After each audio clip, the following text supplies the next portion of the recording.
Good afternoon, everyone. My name is Christian David Arcabangay, and I'm here in front of you to present my argumentative essay entitled Imposing Death Penalty or Capital Punishment in the Philippines.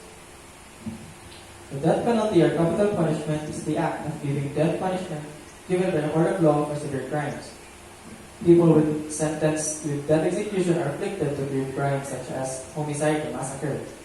The purpose of this decree is to maintain the peace and provide justice to the mass and for the sake of the government's reputation in combating crimes.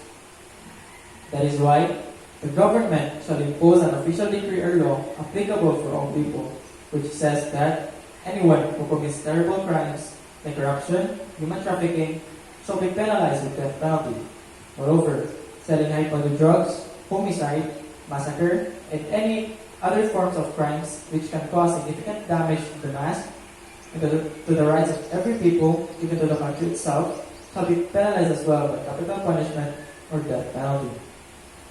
The government shall impose an act which addresses the epidemic crimes in the state in order to uphold the peace and safety of everyone. This, moreover, creates opportunities, especially for the state itself. This decree will help various areas of the state to improve and to develop the country's moral facets.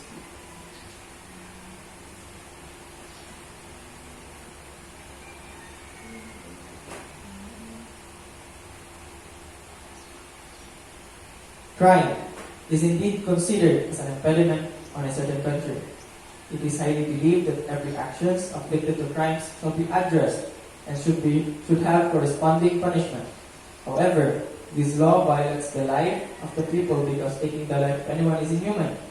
Criminals convicted by death execution or not has the chance to change themselves. That is why we need to build rehabilitation programs instead or counseling for those people who are afflicted towards heavy crimes. Moreover, the 1987 Constitution of the Republic of the Philippines, Article 13, specifies the right of everyone. Everyone has a chance to live and to change because it is their rights after all.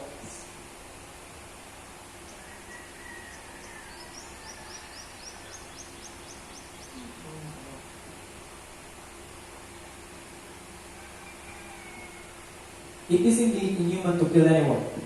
That is why every case should undergo from fair and morally right hearings or any other means of jurisdiction, so that the verdicts or the judgment of the court would not be based on shallow and unjust basis.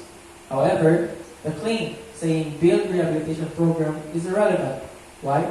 Because the country has already a lot of rehabilitation centers, but the crime rate continues to grow significantly. Moreover, the 1987 Constitution should not only be given to those individuals when basically proven to be afflicted in heinous crimes. Does other people do not matter? Or those who died innocently do not matter, but the life of proven criminals does? Everyone has a chance to live and change because it is a right. It is indeed true. But is it rightful as well to compromise the life and the blood of the innocent? That is absurd and illogical. The state should give justice to such things, but everything should undergo a fair and just process of jurisdiction. Hence, given that this decree will be passed in the Congress, the society will be free from violence, because this decree will serve as an avenue of discipline and to restrain the people to plot crimes towards other people which can lead to more death towards innocents.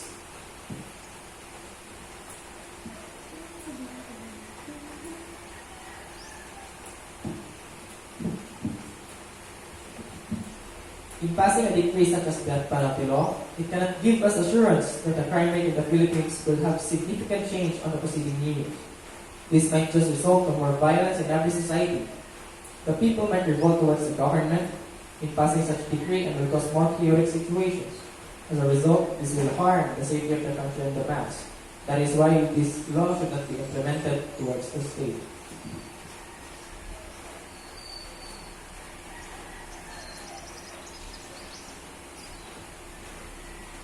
To make things clear, in year 2014, Philippines has the highest crime rate in the Southeast Asia, according to Rockwell.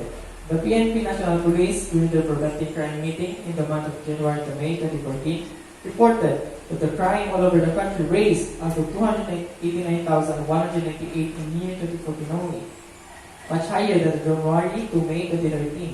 but the crime rate only lies about 245,347. Moreover, according to the Philippine Star, June 2015, the crime rate of the Philippines starting from January to June lies about 885,445, much considerably higher than the previous year, wherein the total offenses recorded lies about 603,085. However, during 2016, according to ABS-CBN News report, the crime rate of 2016 dropped significantly to 13%. This was during the execution of the Administration to War on Drugs in 2017. And in 2017, it significantly again went down to 5.6%, according to Philippine News Agency and so on. Which means to say that because of the government's move using force to address the endemic drug in the Philippines, it lowered down the country's crime rate. And to answer the illogical assumption saying passing the decree might just result in more violence, then why that it didn't happen during year 2017, 2018, and 2019? Where the administration has been using force in fighting the drugs here in the Philippines, because it is clear and apparent to the mass that this move of the administration made the majority of the people feel more secure and safe on a daily basis. Also, there are a lot of information sources to rely on to have an overview of our crime rate statistics here in the Philippines, where the people can read and comprehend the significant change on our crime statistics in the country. Would it still result in a revolution if the people really see the changes? If people did felt safe in every day? Absolutely no. The people that would possibly revolt to the government might just be the people that would oppose to this particular decree, but not the people who really saw the changes from 2016 up to now. Moreover, if this continues to lower down the crime rate in the country, this will help upgrading the country's economy, and investors from different countries will incline to initiate business here in the Philippines, knowing that the country is safe.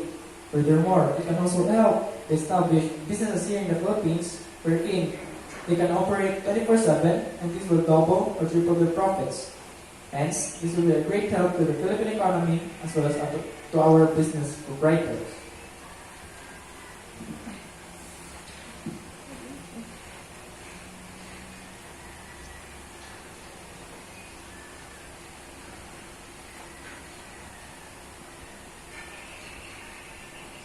This decree, if pursued, will apparently affect the poor people or destitute people only. First, they need money for lawyers or attorneys to stand with them if they will be involved into some crimes, especially when this crime is considered as heavy crime and can result to death penalty.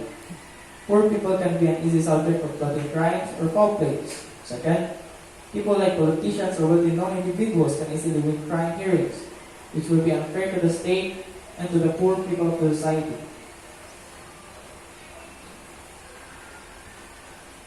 If a person will be involved in a serious type of crimes and is unable to provide for its lawyer, the government will be responsible for providing the lawyers to stand and help them to resolve cases or hearings, to not announce an unjust verdict due to shallow basis of preferences, and to avoid the erroneous perception of the people living in the state, because the perspective of today's society is when you're poor, the law is not on your side.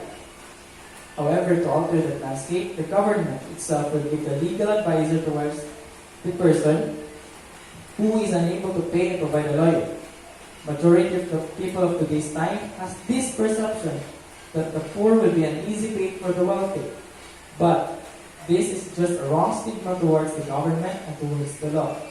It is just that majority of the people convicted by crimes are really poor people who are wanting to have an easy escape living in poverty. The government shall also see and consider the factors why this person committed such crimes.